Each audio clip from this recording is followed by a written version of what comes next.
Well, for more on the EU withdrawal bill and devolution, I spoke earlier to Torquil Crichton of the Daily Record and Jennifer McKiernan of the Press and Journal. I began by asking Jennifer whether the decision to bring forward changes in the Lords to the Brexit legislation to protect the devolution settlement and not the Commons as he had promised was embarrassing for David Mundell. He's had to eat a large slice of humble pie today. He's looking very lonely, actually. It was sad before because in the earlier committee, David Davis was basically just saying it's all up to David Mundell. And then That's David Davis, the Brexit Secretary. Exactly. And then in Scottish Questions, Mr Mundell had to stand up again and say, I take full responsibility, it's all my fault, basically. And then when we went further on into PMQs, you saw him get shuffled further and further along the bench until he was finally sitting on the steps at the end. It gives some kind of indication maybe about the esteem he's held in by his colleagues at the moment. Is that right, do you think, Tom? Yeah, and of course Damien Green, whose fault it really was that the clause didn't get into the report stage, asked a question from the backbenches where he now sits and was given a huge cheer. So yeah. he's scot-free on this one, and David Mundell has had to carry the can. But it does fall into that kind of, you were given one job to do, David, category, doesn't it?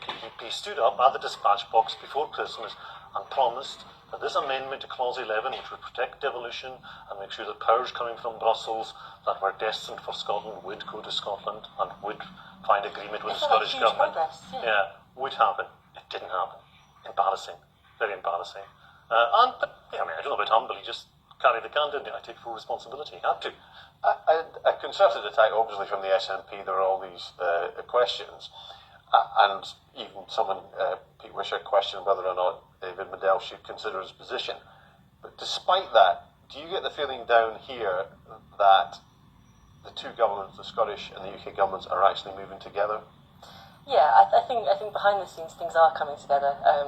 There's still no sign of any draft amendments being put forwards. Obviously, everybody's very angry about people things being taken forward by the House of Lords. But you do get that impression there must be something more going on behind the scenes. And when Ruth Davidson came down to meet the Prime Minister a couple of weeks ago, she seemed to be making very clear her view that there's been significant progress. That's the best we've heard, really. And yet, despite that, people are still saying, well, we still don't know what any of these proposals are.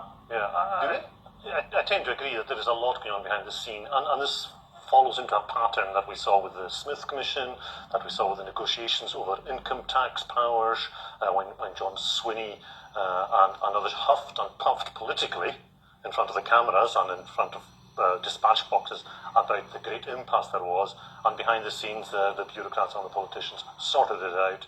At the end of the day, it all went through. And perhaps there was a touch of complacency there from the Scotland office who thought this is just another one of these patterns where they huff and puff and eventually it gets sorted. It didn't get sorted. They slipped up, and it's an embarrassment. It doesn't mean it's not going to happen.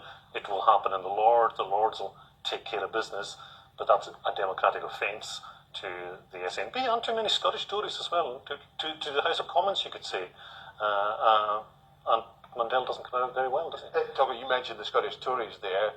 Much talk about this great group of 13 Tory MPs who are going to have great influence down here.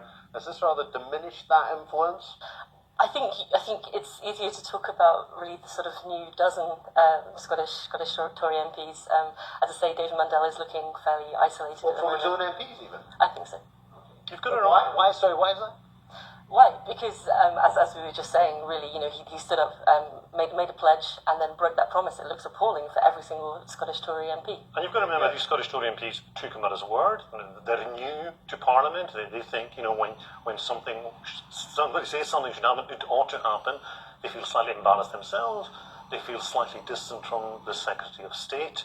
You've got to remember, they're not David's boys, they're Ruth's boys and girl down here in Westminster. So they'll feel a kind of group loyalty to themselves, and they may feel that Mundell is on the edge of that group. Maybe he can sort things out with his Burns supper and bring them all back into the fold like that. Okay, over and Torquil Crichton, Jennifer McKiernan, thank you very much indeed. Now with